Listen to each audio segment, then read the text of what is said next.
আপনারা দেখছেন নূরের আলো। পরিচালনায় মোহাম্মদ রোকন। তীব্র গরম দেশ জুড়ে। গরমে খুবই কষ্টে দিন পার করছে মানুষ। গরম আসলে কোথা থেকে আসে? নবীজি এ বিষয়ে কি বলেছেন? হযরত আবু হুরায়রা রাদিয়াল্লাহু আনহু থেকে বর্ণিত, রাসূল সাল্লাল্লাহু আলাইহি ওয়াসাল্লাম বলেন, জাহান্নাম তার রবের কাছে অভিযোগ করে বলে, হে রব, আমার এক অংশ অন্য অংশকে খেয়ে ফেলেছে। মহান আল্লাহ তখন তাকে দুটি নিঃশ্বাস ফেলার অনুমতি দেন। একটি নিঃশ্বাস শীতকালে, আরেকটি গ্রীষ্মকালে। শীত ও গ্রীষ্মের ব্যাপারে হাদিসের ব্যাখ্যা হল, শীত ও গ্রীষ্মের তীব্রতা আসে জাহান্নামের নিঃশ্বাস থেকেই।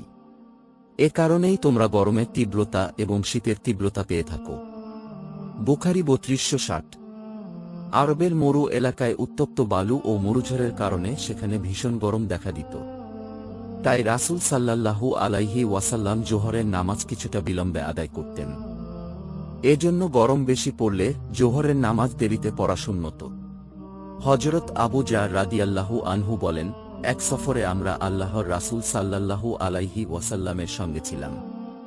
একসময় মুয়াজ্জিন জোহরের আজান দিতে চেয়েছিল। তখন নবী সাল্লাল্লাহু আলাইহি ওয়াসাল্লাম বলেন, গরম কমতে দাও।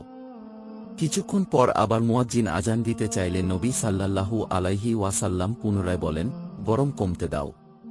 এভাবে তিনি নামাজ আদায়ে এত বিলম্ব করলেন যে আমরা টিলাগুলোর ছায়া দেখতে পেলাম।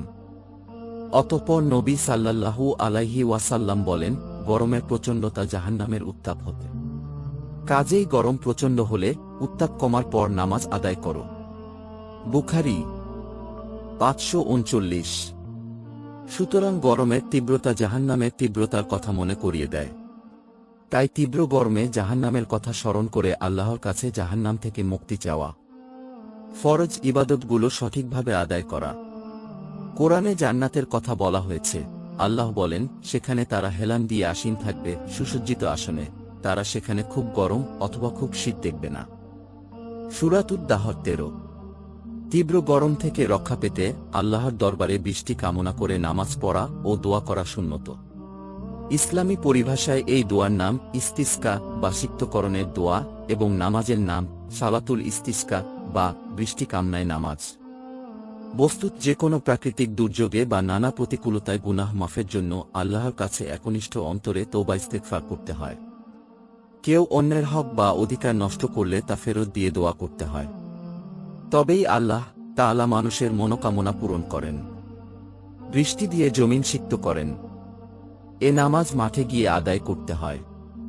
মাঠে যাওয়ার আগে ও পরে সবাই তওবা করতে হয়। তওবা করলে আল্লাহ তাআলা রহমতের বৃষ্টি বর্ষণ করেন।